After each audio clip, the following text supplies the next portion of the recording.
Hours after Gus Fring's death, morning news looped the nursing home blast. A thin column of smoke still penciled the sky where an emperor fell. Walter White leaned against the kitchen phone when Skylar asked, "Are we safe?" He answered with two clipped words that chilled the house. He had won, yet victory rang like an empty room. Police began stripping Gus's world, warehouses, offices, trucks. Most dangerous of all, the evidence lockup. When Hank Schrader said Fring's laptop, the room understood the whole score read in that machine. Cameras, accounts, quiet messages. If it booted, everyone stepping out of Fring's shadow would stand in light, Walter and Jesse included. At Saul Goodman's, even the plastic Lady Liberty lamp looked nervous. Saul pushed to bow out. Walt's eyes had no jokes left. "We don't steal the laptop," he said. "We make the evidence go away." Saul shrugged toward one answer. Mike. Mike still wore the ache of Mexico. He'd heard Gus was gone. He studied Walt. "You get me out of this, Teach?" The answer was the plan itself. Late that night in a junkyard, they strapped a home-built electromagnet to a truck bed. Batteries, cables, insulation. Jesse's old wired grin surfaced. Science! Not showing off now, but survival. They eased beside the lockup's wall. Inside, metal shelving hummed like a held breath. Walt checked leads. Jesse primed current. Mike whispered commands on the radio. "Test," Walt said. The first surge thumped in the wall. "Too low," Mike murmured. Jesse raised the dial. A whisper turned to a growl as metal quivered. Walt pictured Gus's office monitors, how a system remembers even what a camera didn't see. "More," he said. Something gave inside. A shelf lurched. The laptop was chained, but the chain rings trembled and loosened like a leash tugged by an invisible hand. "Cut it!" Mike snapped. Walt pushed back. "More." Jesse buried the switch. The whole rig shuddered. Crack. A pulse ran through the wall. Alarms yowled. "Cut! Cut!" Mike barked. Jesse killed the current. The truck skittered back. From inside came the clatter of collapsing things. Silence. They fled. Dust swam in the headlights until the junkyard returned. "Think it worked?" Jesse asked. Walt adjusted his glasses. A calculation stood where comfort would be. The field would have scarred platters, shredding the bits. "It worked," he said. Mike grumbled. "And if one sector survived?" Walt turned, cold. "It didn't." Home again, Skylar waited at the stairs. "Ted." The name fell like a stone. Ted Benicky wasn't dead, but badly injured by his accident. Guilt and fear flickered across Skylar's face. Walt paused, then didn't offer comfort. He stepped close and only looked. The look said, "Don't play me again." Skylar recoiled. Her insomnia wasn't from the night, it was from the man beside her. Next morning, Hank's team stepped into the lockup. Shelves toppled, mounts ripped from concrete. A laptop chain hung empty, a collar without a dog. "Weird," Hank muttered, spark alive behind his eyes. A mind had reached through the wall. In his car, Walt shut his eyes a moment. Gus's shadow was gone, but the gap cast its own shade. My turn now, he thought. The wind scribbled it in dust, the first line of a new story. In Dusseldorf, inside a chrome-bright test kitchen, a man straightened his tie, lined ketchup packets with trembling care, then pulled a cord from the wall and drove the pronged end into his chest. Madrigal Electromotive hung silence on its executive floor that day. With Fring gone, their bridges burned.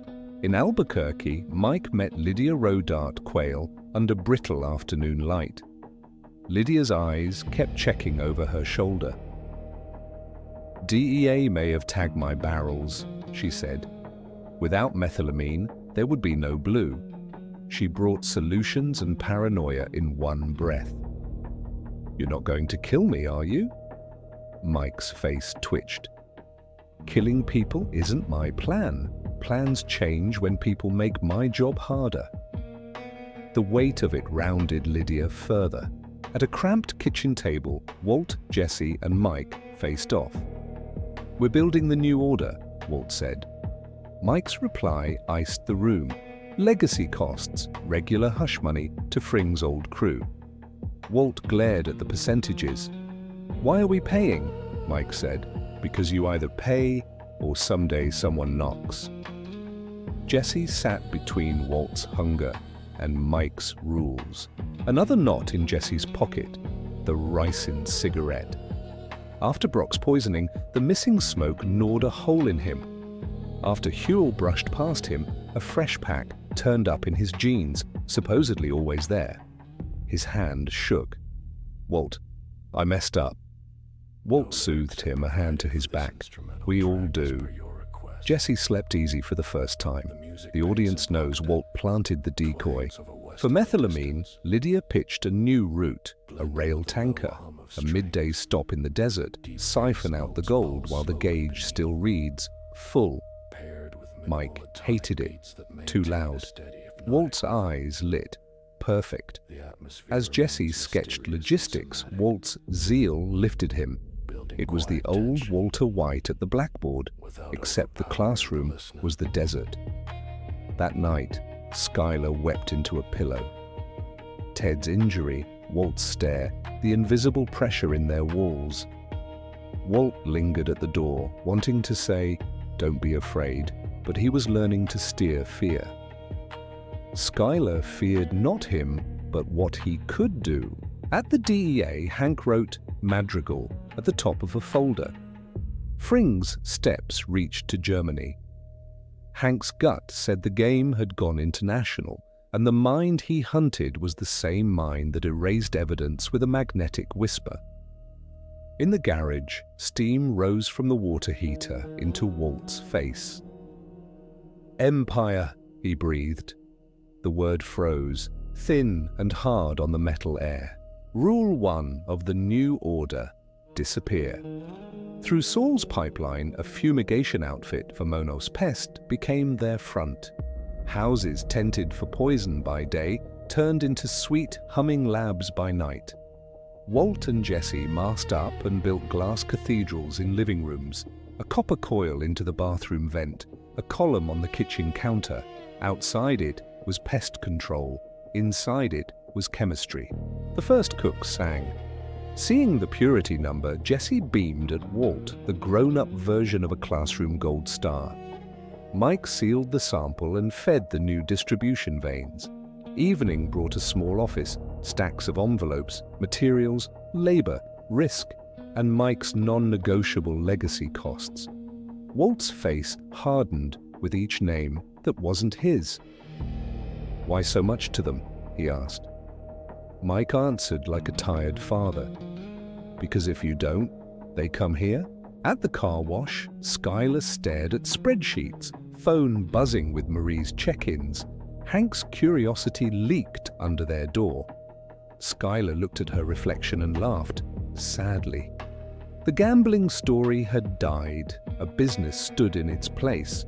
Businesses aren't written in ledgers, but in people, and the man at home no longer fit the home. Jesse told Walt he'd cut off Andrea and Brock. "I'm a danger to them." Walt nodded with staged empathy while a separate equation gleamed inside. Love in Jesse's life equals loss of control for Walt. "Right call," he said. "To protect them, you step back." The line wore a father's warmth around a manipulation. Jesse held his phone that night and didn't type. Silence sitting like a stone in his chest. A fresh envelope on the table relit the argument. Hazard pay. Grease for people who might talk if caged. Walt snapped, "Why am I buying other people's fear?" Mike's eyes narrowed. "Because while you think we're doing business, I'm making sure we stay alive." Silence fell. Jesse stared at the floor, two truths colliding in his head. The Vamonos rhythm set. Truck arrives, tent goes up, keys click, neighbors warned. Inside, chemistry begins. During one setup, a quiet worker named Todd explained how he wired door sensors and watched for leaks. "If you need anything, say so," he offered, retreating. "Kids careful," Jesse noted. "Careful's good until it's nosy," Walt replied. At the split that night, Mike dealt envelopes again. Walt slid an extra one back. "I'm keeping this." Mike twitched. "I'm no union, but there are rules." Walt leaned in. "It's my cook." The emphasis drew a line. Mike looked to Jesse. "Partners, huh?" Jesse stood between old loyalty and new trust. "We'll talk it out," he said. When they rose, nobody had won. Everyone had paid a little.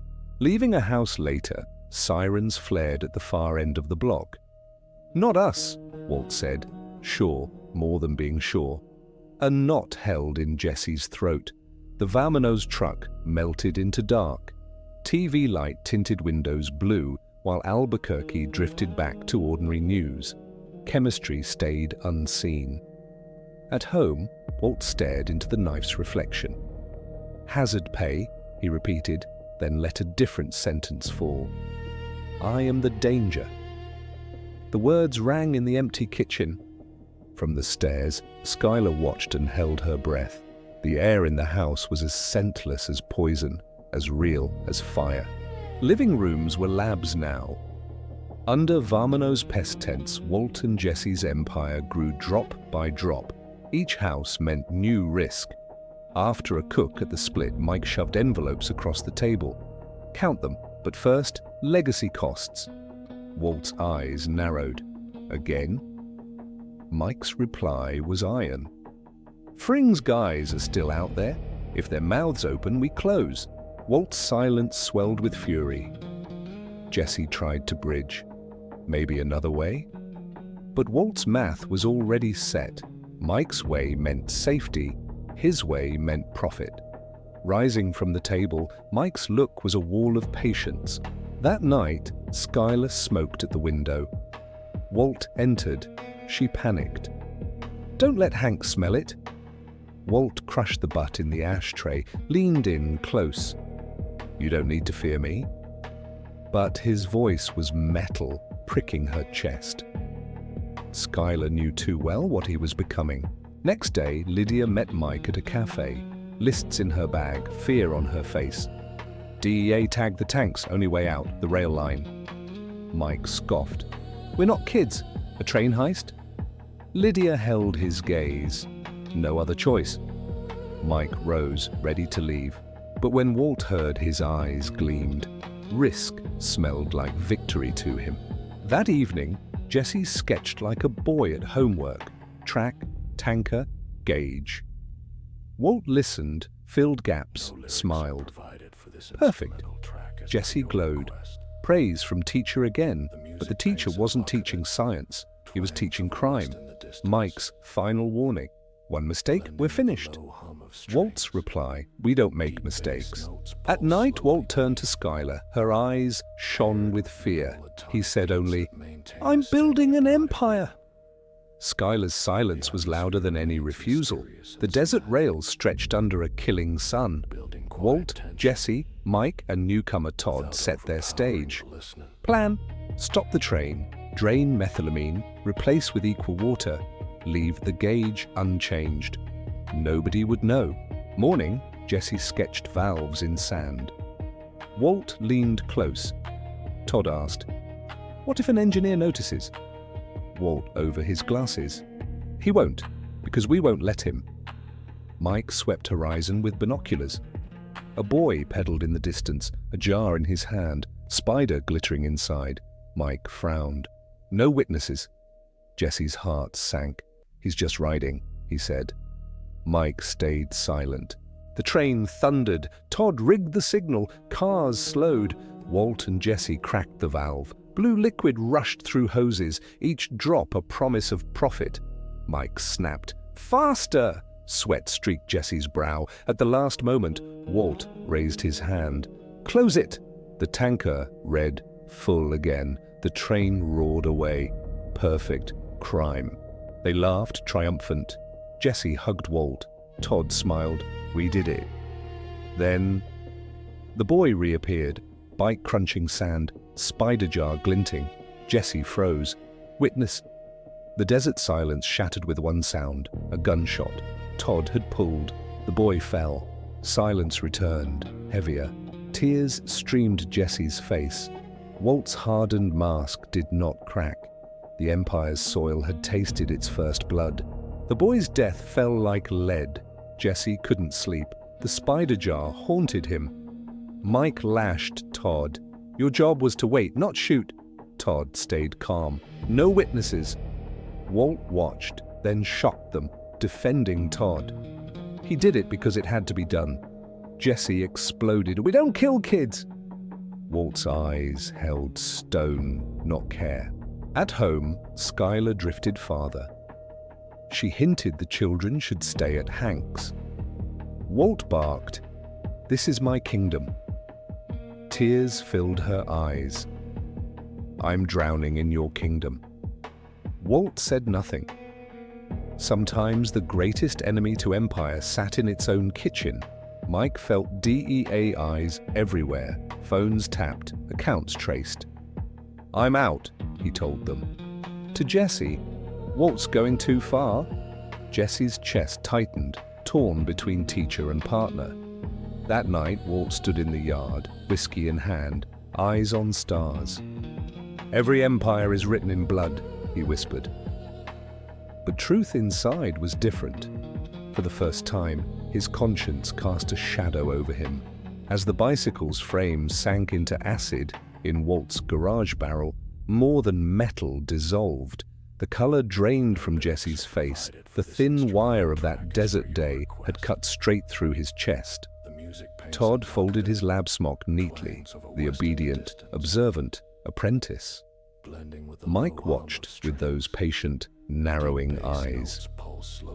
"We keep burying things," he said, "but what we're really burying might be us." Days blurred. Jesse chose quit. A child's death had drawn a line he couldn't step over. Mike stood on the same side. DEA heat rose, accounts froze, watchers multiplied. Together they found a door. Sell the methylamine in one sweep, walk with a clean check. The buyer, Declan. In the desert, a dust table deal slid across the air, $5 million apiece. When Jesse pitched it in Walt's living room, Skylar listened as if from behind a thick window. Walt leaned on the wall, that odd blend of pride and stubbornness on his face. $5 million is a lifetime, Jesse said. Silence. Then Walt's voice, thin and cutting. "A lifetime for who?" Mike pressed. "Let it go. The road's end is a grave." Walt tapped the table, short, angry rhythm. "Gray matter?" he said. Jesse blinked. Skylar froze at the doorway. Walt told it, selling his share for $5,000, watching $1 billion giant bloom on TV. "Never again," he said. "I'm not walking away cheap." The air changed temperature. $5 million sounded like an insult now. Mike moved to close the deal without Walt. He zip-tied the teacher to a radiator to keep him from blowing it up. Jesse saw that old fire in Walt's eyes, a mind-hunting escape. Hours later, Walt stared at a wall and a coffee maker and built a solution that was crazy, logical, and very him. A power cord lasso to hook an outlet, heat the plastic, loosen the cuff. He freed himself with science. In the desert, Mike and Jesse faced Declan. Sun knifed off hoods, money glinted. Declan's single condition, all the methylamine. Walt rose from the truck's shadow like a stage entrance. Mike's face fell. "What did you do?" Walt's calm was theatrical. "We can't sell it," he said. "If we do, we end the market. I have another offer." He chalked an invisible formula. "We keep the methylamine, you distribute. I cook, you get 35%. Declan laughed. "Who are you?" Walt slid his glasses up. Say it. The desert hummed. Heisenberg, Declan said. You're goddamn right, Walt answered.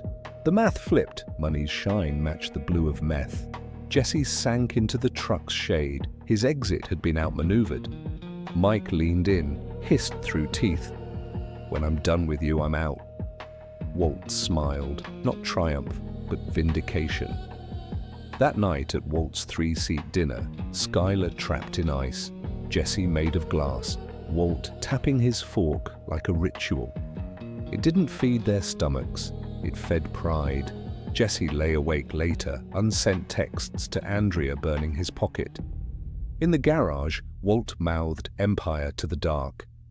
Mike stared into the rear view and saw one thing, an exit.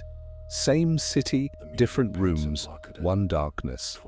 A buyout had named a price for conscience. Some consciences refused to sell. Morning metal settled over the desert as Walt and Mike faced Declan's crew. Money in the air, respect on trial. Walt stood before the truck. We hold the methylamine, he said. I cook, you distribute. 35% to you. Declan smirked. Who are you? Walt took a step. Say it. Heisenberg.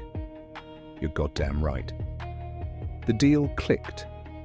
Todd would slide into the cook slot. Jesse stared at dirt. Mike focused on one word. Exit. DEA pressure thickened. Mike's account seized, tails on his bumper. He moved like an old fox, clever, brief, unseen. But time runs out. Get out, kid, he told Jesse. Walt crossed the line. The hand on Jesse's shoulder weighed years. Jesse walked, but a tether still ran back to Walt. Stubborn loyalty to a teacher, braided with fear. Walt's game now hinged on names. The men in prison Gus had kept, paid and quiet. If the DEA squeezed, the Empire would snap. He stole Mike's go-bag, passports, cash, gun. Mike raged. Walt's face turned to stone. Even Saul said, this stinks. Walt wanted one thing, the list. Mike refused. Get me out clean, he said, then we talk. By the river the air was knife bright. Mike was set to vanish, case packed, engine idling. Walt arrived hungry for the names. Mike's patience broke. You blew it, Walter. We had a good thing with Gus. You and your ego burned it down. The words shoved the rocks in Walt's chest. The names, he said. Mike waved him off like a bad dream. Walt's hand moved inside his jacket, panic posing as plan, and the gun barked. Mike folded toward the water, knees buckling, eyes filling with a surprised sadness. Silence took the scene. Only the river spoke. For a second, Walt felt the weight. Then the machine took the wheel. The names were still missing. He ran to Saul, then to Lydia. In the cafe's chrome light, Lydia smiled a frightened smile. I don't have the names, but there is a way to make them go away. A list, a schedule, a string of coordinated prison accidents. Walt adjusted his glasses. The voice inside said, necessary. Jesse noticed Mike's phone staying dark. He's gone, Walt said calmly. Too calmly. Mike didn't just disappear. Jesse stared at that calm like a bruise.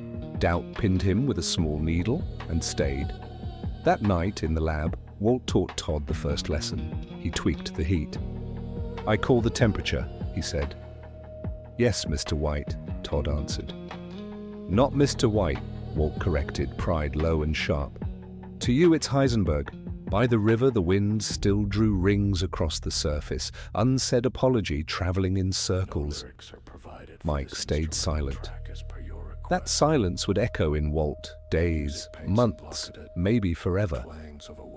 Calendar pages flipped faster now. Walt's new order ran on calendars and lists.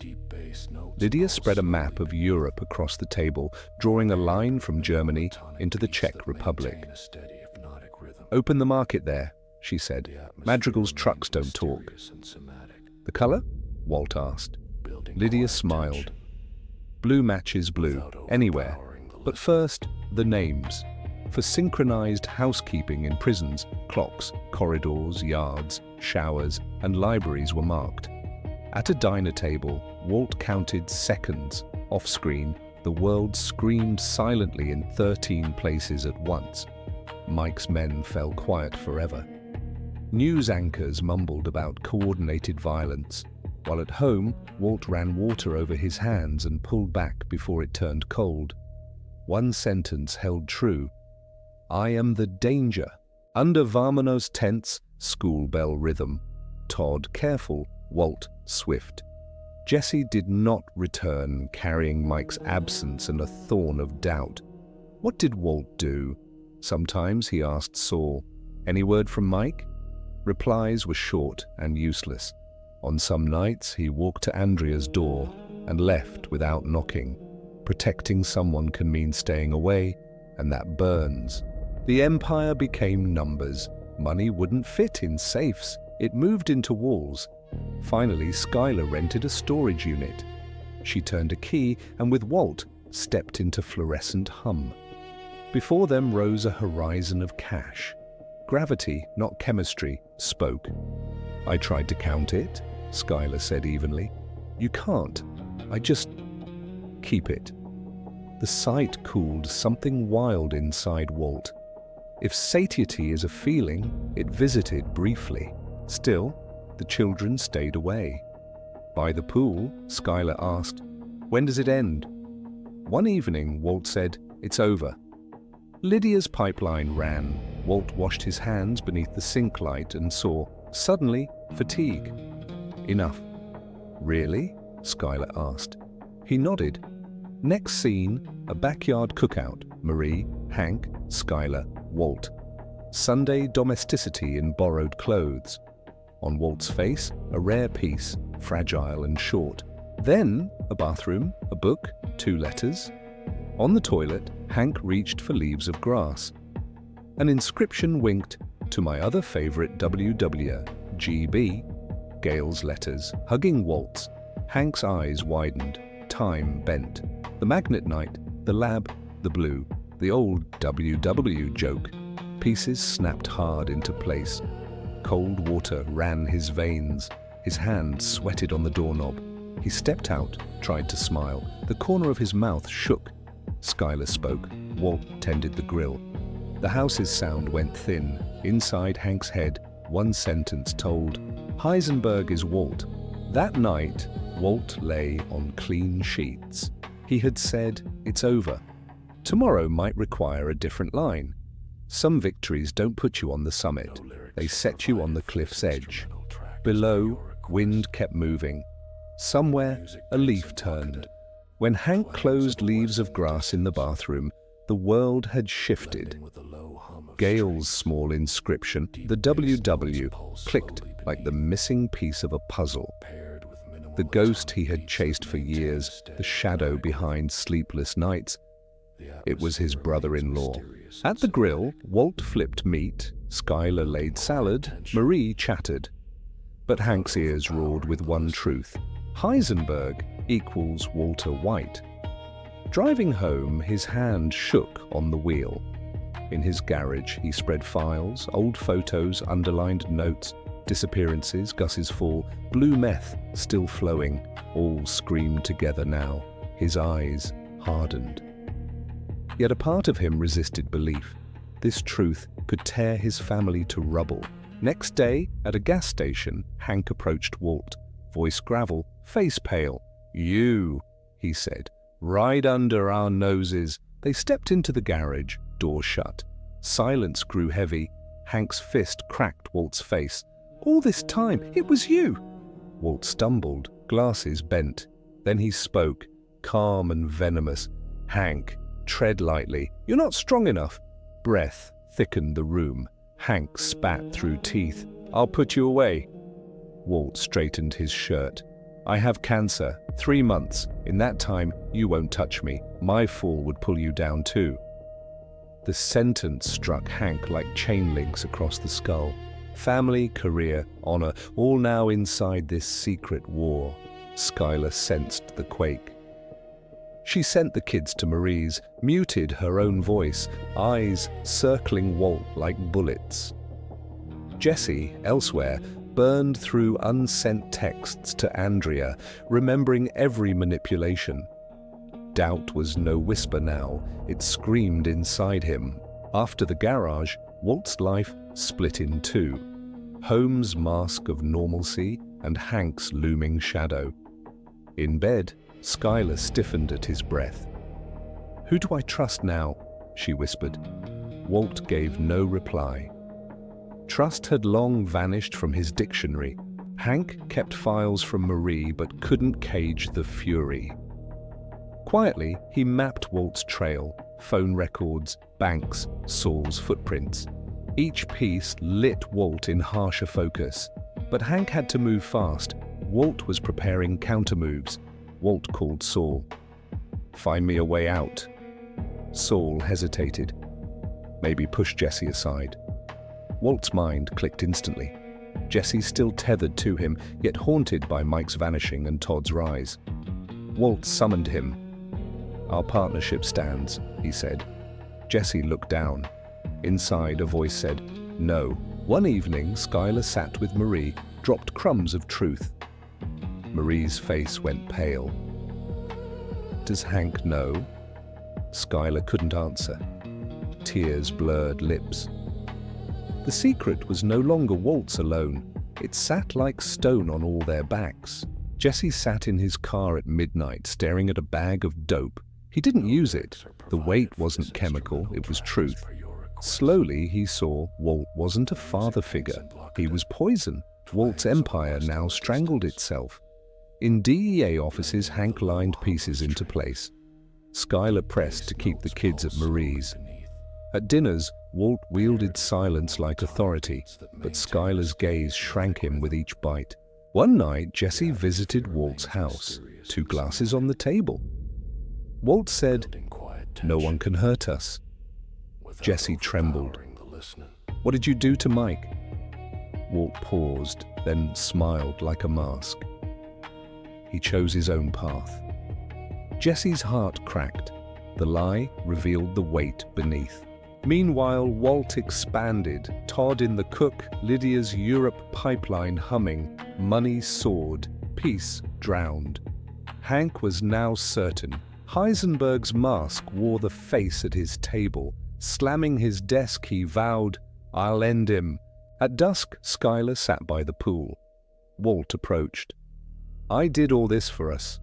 Skylar whispered, "No, you did it for yourself." The words stabbed deep. For a moment, empire was meaningless. That night, Jesse sat in his car, engine off. The only road left was away from Walt. For the first time, he considered breaking free. But breaking free was Walt's greatest fear. On Saul's lobby chair, Jesse's hands shook. Mike gone. The kid on the bike dead. Walt's empire droning. Noise that slammed the same wall in his head for days. Into that noise slid Hank's quiet steel. "We can get him together." Jesse didn't trust easily. Then he thought of Brock, of every nudge and string Walt had tied to his wrists. One line unlocked the decision. "I'm nobody's toy anymore." Hank, Gomez, Jesse opened a map on a small kitchen table. Target, money, break the cash, and the empire becomes a card tower. Jesse remembered Huel, the hand in pockets, the magic cigarette trick. Huel worked more for fear than loyalty. Hank's play, convince Huel Walt meant to kill him, let panic fill in the rest. It worked. Huel blurted, black barrels packed with cash, hauled to the desert. Exact spot? No. But the details screamed one thing: burial. Meanwhile, Walt clocked Jesse's vanishing act. He squeezed Saul, the story rubbed thin. Alarm bells. When Walt called with, "Let's talk, son," Jesse's voice was granite. "You poisoned Brock." A freeze on Walt's face, then ice for denial. Jesse didn't move. Phone down, Hank nodded. He bit. Act 2, bait. Jesse rang Walt again with a promise. I'm burning your money."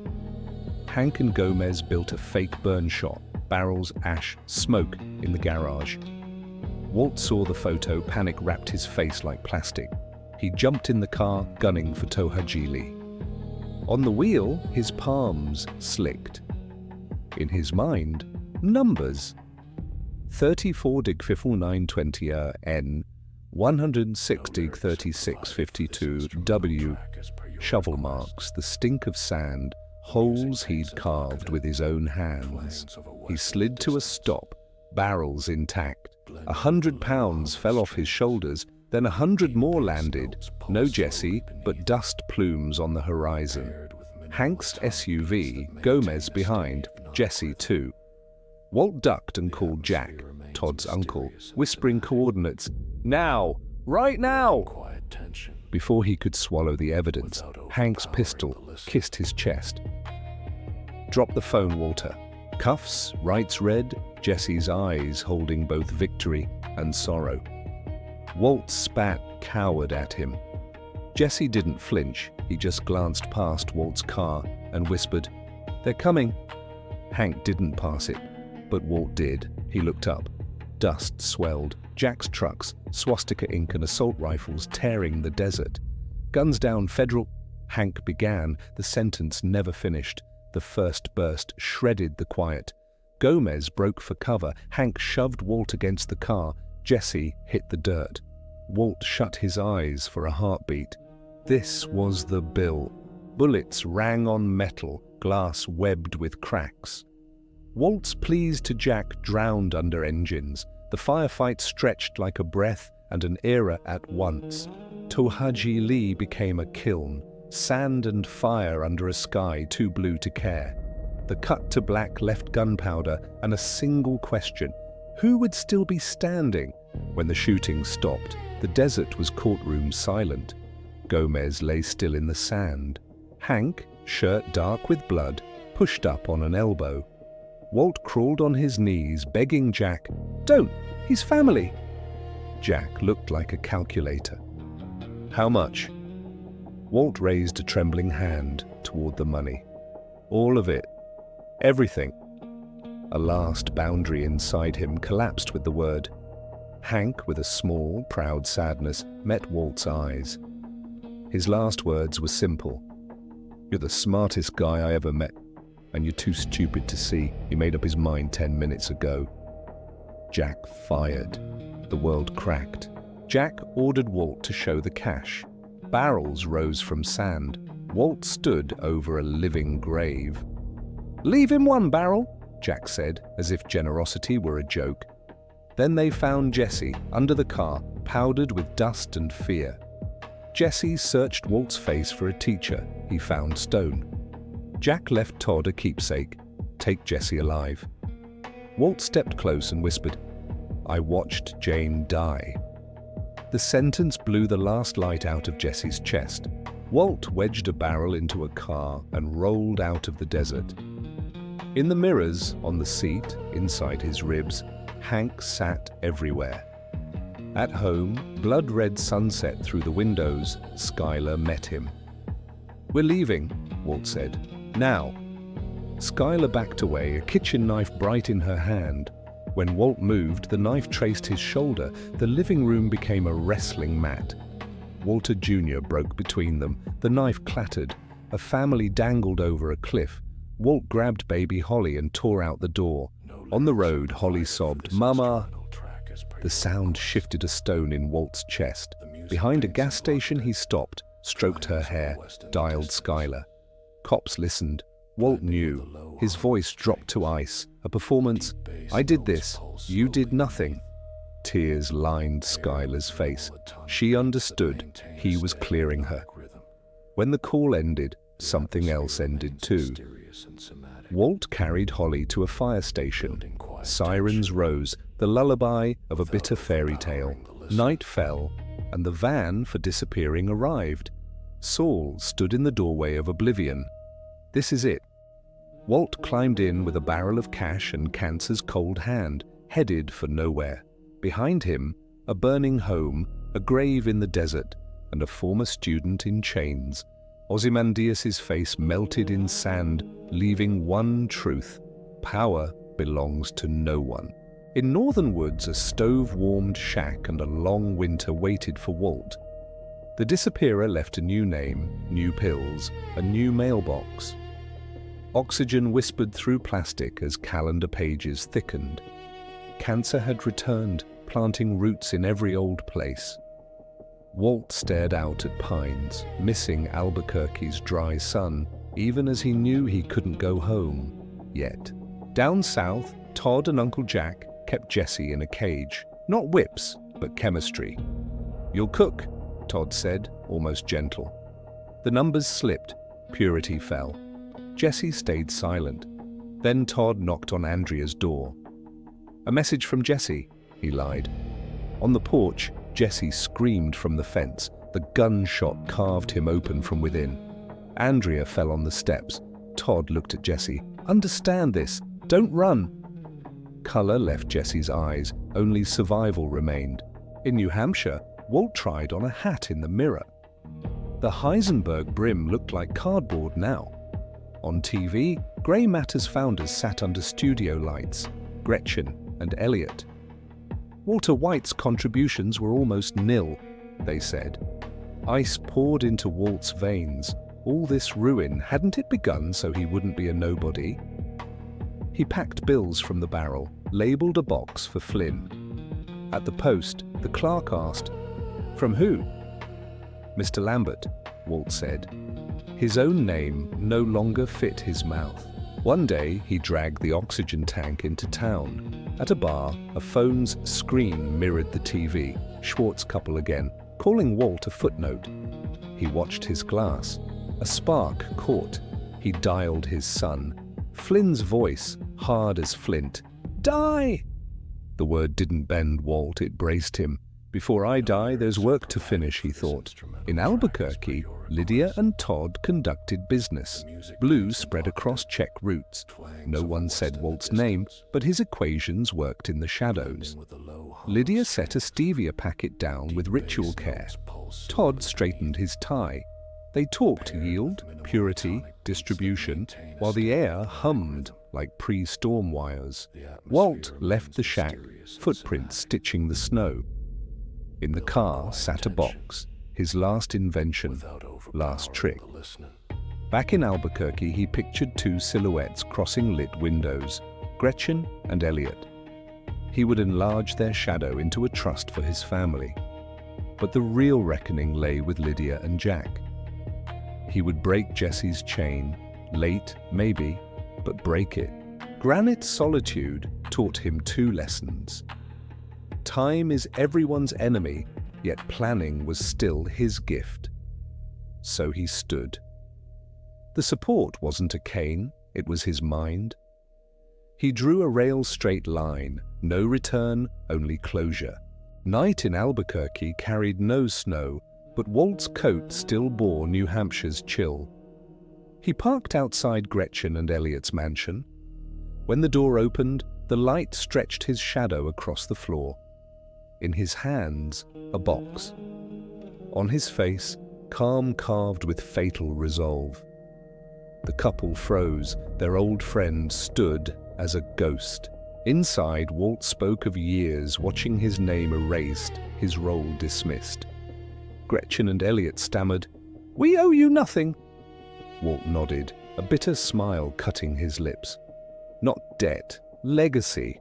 My son Flynn will have a future."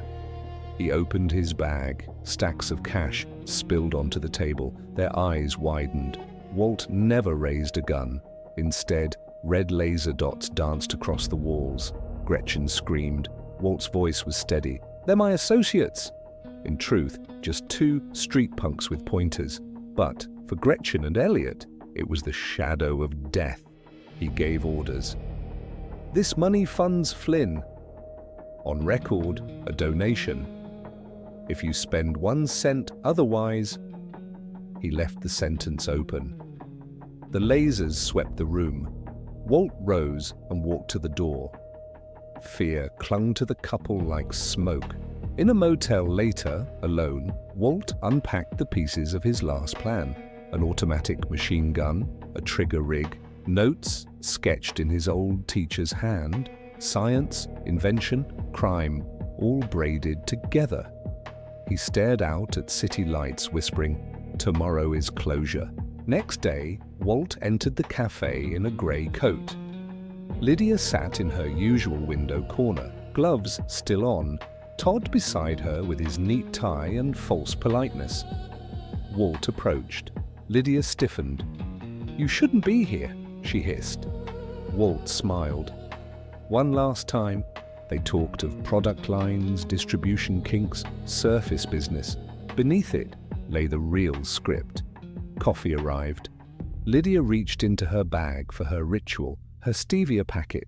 Walt's hand had already switched it. She stirred. Ricin dissolved into her drink. Todd saw nothing. Lydia, obsessed with control, handed her life to death in routine. As they rose, Walt leaned close, whispered, "When you feel it, you'll know why." Lydia's face blanched, her eyes flared. Todd didn't catch it. Lydia sat caged by her own fear. Walt left the cafe, looked up at the sky. Act 2 of his finale set. Jesse still chained. Walt's plan held both rescue and reckoning. Jack's crew had written their crimes in blood. Walt's ledger waited. That night he parked at the compound. In the trunk, the mounted gun gleamed. He touched the metal. One last lesson, he told himself. Not chemistry, not history, the lesson of death. Night fell as Walt reached Jack's desert compound. Inside he wore calm like a mask, spark still in his eyes. Jack laughed. "We owe you nothing." Walt showed his bag. "Hear me out, you'll have blue." Jack ordered Jesse brought. Chained, bruised, dim-eyed, Jesse shuffled in. Walt looked at him, then at Jack, hinting Jesse was his partner. Jack bristled. "Partner?" He rose. Walt lunged, knocking Jesse down. Outside, the rigged trunk mechanism snapped alive. The mounted gun tore open the walls, tables, men, dust, fire, blood. Walt and Jesse lay low under the storm. When silence settled, only a few groans remained. Jack, bleeding, begged, "The money! I'll give you a barrel!" Walt's eyes were past bargaining. One shot ended him. Todd rushed to Jesse, fumbling with chains. Jesse looped the chain around his neck, strangled him. The years of pain coiled into one motion. Jesse turned. Walt bled, but still breathed. He pulled a vial from his pocket, whispered, "Lydia, stevia." Jesse understood. Lydia was already dying. Walt pushed the gun toward him. "Finish it." Jesse's eyes burned, then steadied, but he didn't fire. "Do it yourself." He left, into the night, into freedom. Walt walked alone into the lab.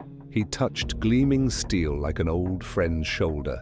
On his face, pain, but also peace. Sirens wailed nearer. He sank to the floor, eyes closing. The camera rose, blue shadows, rust, blood, one man's fading outline. And silence, no last words. Because sometimes the greatest ending is simply quiet.